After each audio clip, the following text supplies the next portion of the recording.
नमस्कार, आप देख रहे हैं एनएमएफ न्यूज में आपके साथ शबनम। संभल हिंसा को लेकर इस वक्त की बड़ी खबर सामने आ रही है। पुलिस ने उस आरोपी को धर दबोच लिया है जिसने हिंसा के वक्त पुलिस वाहनों में आग लगाई थी।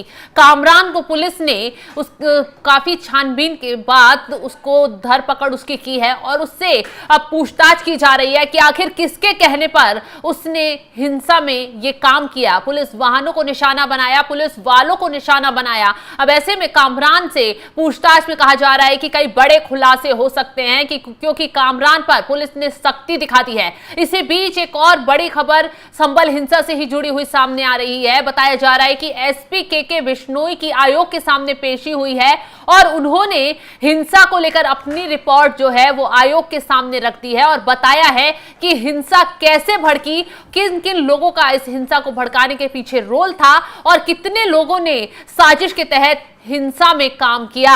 एसपी के बिश्नोई ने आयोग के सामने एक एक बात अपनी रखी है और अपने बयान दर्ज कराए हैं। उनसे आयोग ने पूछा है कि ये हिंसा अचानक भड़की या पूरी साजिश के साथ उपद्रव कराया गया।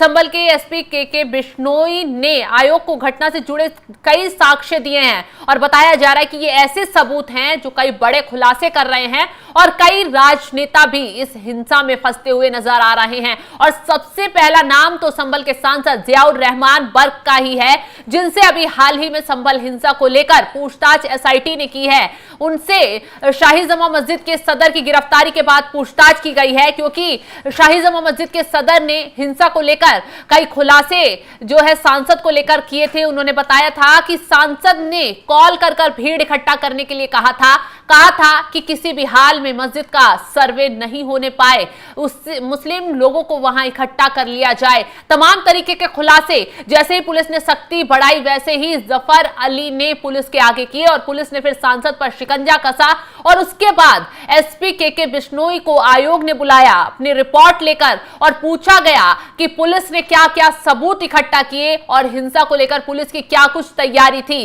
के बिश्नोई ने बारीकी से एक एक बात के बारे में अब आयोग के सामने बात रखी है और बताया है कि संभल को जलाने की कैसे प्लानिंग की गई। बताया जा रहा है कि आयोग के पास जो रिपोर्ट आई है उसको 1 महीने के अंदर पेश आगे किया जाएगा और बताया जा रहा है कि अब आगे जो कार्रवाई होगी वो वाकई हैरान कर देने वाली हो सकती है क्योंकि अब नंबर गिरफ्तारी का संभल के सांसद का भी लग सकता है, जिस तरीके से एसआईटी ने उन पर शिकंजा कसा है।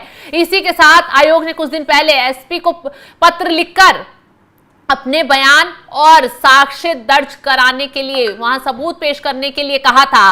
और आयोग में जो हैं रिटायर्ड न्यायाधीश देवेंद्र अरोड़ा हैं अध्यक्ष और डीजीपी ए के जैन और पूर्व आईएएस अधिकारी अमित मोहन प्रसाद सदस्य हैं। इन लोगों ने एसपी से पूछताछ की है और उनके बयान दर्ज किए हैं। संभल हिंसा के मामले में जेल में बंद शाही जमा मस्जिद के सदर जफर अली एडवोकेट का मोबाइल भी जब्त किया गया था और बताया गया है कि इस मोबाइल फोन से कई गहरे राज संभल हिंसा के खुले हैं।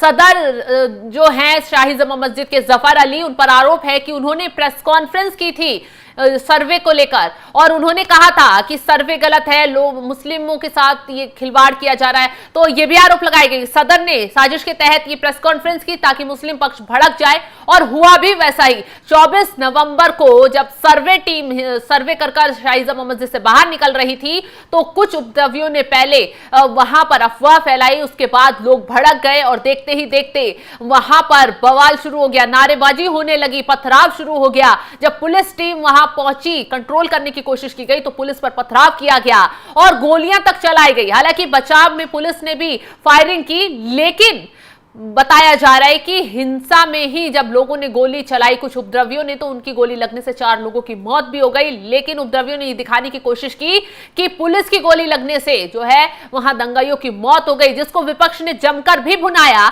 लेकिन जब मामले की जांच की गई और एक के बाद एक आरोपी की धरपकड़ की गई तो पूरे मामले का खुलासा हो गया और रडार पर संभल के सांसद जियाउर रहमान बर्क भी आ गए और शाही जमा मस्जिद के जफर अली भी आ गए, जो पर्दे के पीछे से खेल रहे थे और उन्हें अब पुलिस ने पकड़कर अब उनसे पूछताछ भी शुरू कर दी है और कमर तोड़ने की तैयारी भी पूरी कर ली है। और एसपी के बिश्नोई ने आयोग के सामने जो रिपोर्ट पेश की है, जो सबूत दिखाए हैं, उससे संभल में अब आगे बड़ा हड़कंप मचने वाला है। उपद्रवियों पर अब बड़ी आफत आने वाली है, साजिशकर्ताओं पर आफत आने वाली है जिन्होंने संभल को जलाने की कोशिश की की, क्योंकि योगी आदित्यनाथ साफ साफ शब्दों में पहले ही कह चुके हैं कि जिसने भी हिमाकत की है संभल में उसे छोड़ा नहीं जाएगा, और जितने भी हिंदू तीर्थ स्थल या तीर्थ वहां पर नलकूप वगैरह मिल रहे हैं उनको मुक्त कराया जाएगा। तो ऐसे में जो अड़ंगा अड़ाएगा उसको किसी हाल में छोड़ा नहीं जाएगा। यही वजह है कि संभल में जो सांसद है जियाउर रहमान वर्क, वो पर्दे के पीछे से खेल खेल रहे थे,